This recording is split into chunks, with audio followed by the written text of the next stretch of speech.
Assalamualaikum warahmatullahi wabarakatuh. Yang terhormat Ibu Robiah Astuti, Magister Pendidikan, selaku dosen pengampu mata kuliah metodologi penelitian kuantitatif.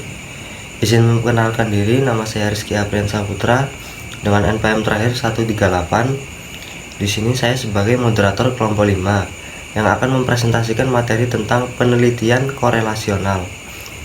Dan yang selanjutnya akan disampaikan oleh kawan saya. Pengertian penelitian korelasional. Penelitian korelasional adalah menguji perbedaan karakteristik dari dua atau lebih variabel atau entitas hubungan antara variabel-variabel yang terjadi dalam satu kelompok tertentu. Misalnya, seorang peneliti mau menguji hubungan antara motivasi berprestasi dengan kinerja. Variabel motivasi berprestasi dengan kinerja ada pada suatu kelompok tertentu. Data-data tentang kedua variabel tersebut akan disajikan dalam bentuk angka untuk selanjutnya diolah dan dianalisis untuk melihat apakah terdapat hubungan antara motivasi berprestasi dengan kinerja seseorang. Hasil ini akan digunakan untuk membuat prediksi pada suatu populasi di mana sampel diambil.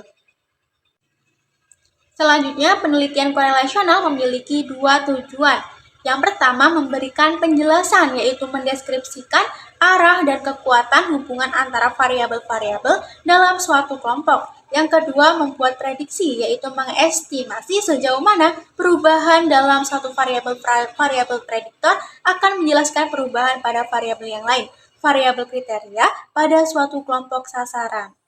Ciri-ciri penelitian korelasional. Yang pertama, penelitian korelasional dapat digunakan apabila yang diteliti kompleks atau tidak dapat diteliti dengan metode eksperimen dan tidak dapat dimanipulasi. Dengan menggunakan berbagai instrumen, seorang peneliti itu dapat melakukan penelitian dengan materi yang luas dan kompleks. Di samping itu, dapat pula diberikan kepada 3 responden dalam lokasi yang berbeda-beda provinsinya, selagi dalam kategori sampel yang sama. Contohnya yaitu hubungan antara kreativitas dan pola tindakan orang tua dalam keluarga. Yang kedua, penelitian korelasional memungkinkan pengukuran beberapa sekaligus, saling hubungannya dan dalam latar realistic setting. Mengingatkan instrumen utama penelitian korelasional ialah angket, maka berbagai jenis instrumen dapat disiapkan untuk meneliti beberapa ubahan sekaligus.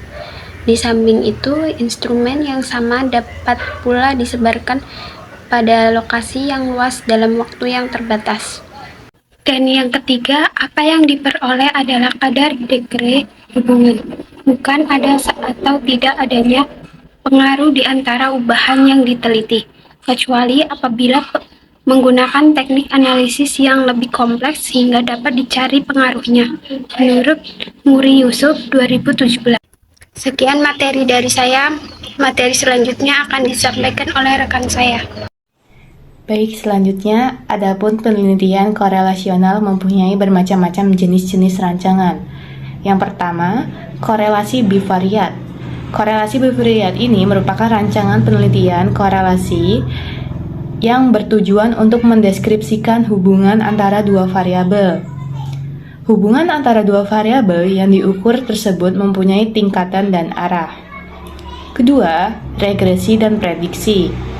Jika terdapat korelasi antara dua variabel dan kita mengetahui skor pada salah satu variabel, skor pada variabel kedua tersebut dapat diprediksikan dengan regresi.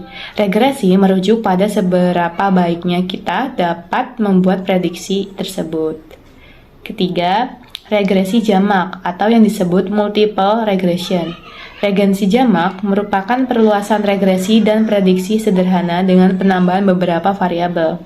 Kombinasi beberapa variabel ini memberi lebih banyak kekuatan untuk membuat prediksi yang akurat. Keempat, analisis faktor. Para ahli menyatakan bahwa analisis faktor dikembangkan oleh ahli statistika Carl Pearson 1857 sampai 1936.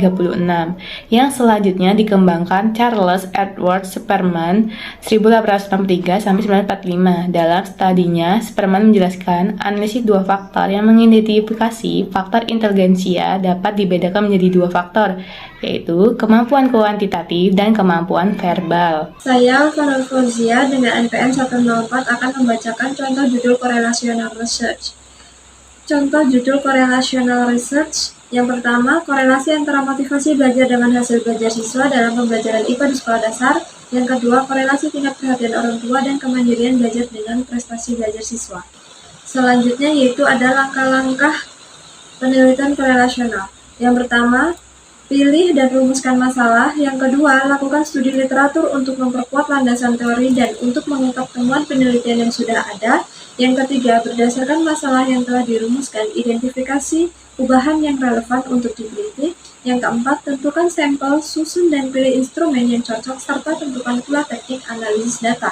Yang kelima, kumpulkan data. Yang keenam, analisis data dan interpretasi. Dan yang terakhir, susunan laporan penelitian. Yang selanjutnya kesimpulan. Analisis korelasi merupakan salah satu teknik analisis statistik untuk mengetahui hubungan antara dua variabel yang bersifat kuantitatif. Dalam riset penelitian survei, korelasi dapat dibedakan menjadi tiga jenis, yaitu korelasi sederhana, korelasi berganda, korelasi parsial. Korelasi sederhana, sesuai dengan namanya, merupakan analisis korelasi yang paling sederhana karena di dalamnya hanya diukur hubungan antara dua variabel yang diamati. Pengukuran korelasi ini akan diketahui bagaimana kekuatan hubungan variabel tersebut, apakah kuat, sedang, atau lemah. Sekian presentasi dari kelompok kami akhiri. Wassalamualaikum warahmatullahi wabarakatuh.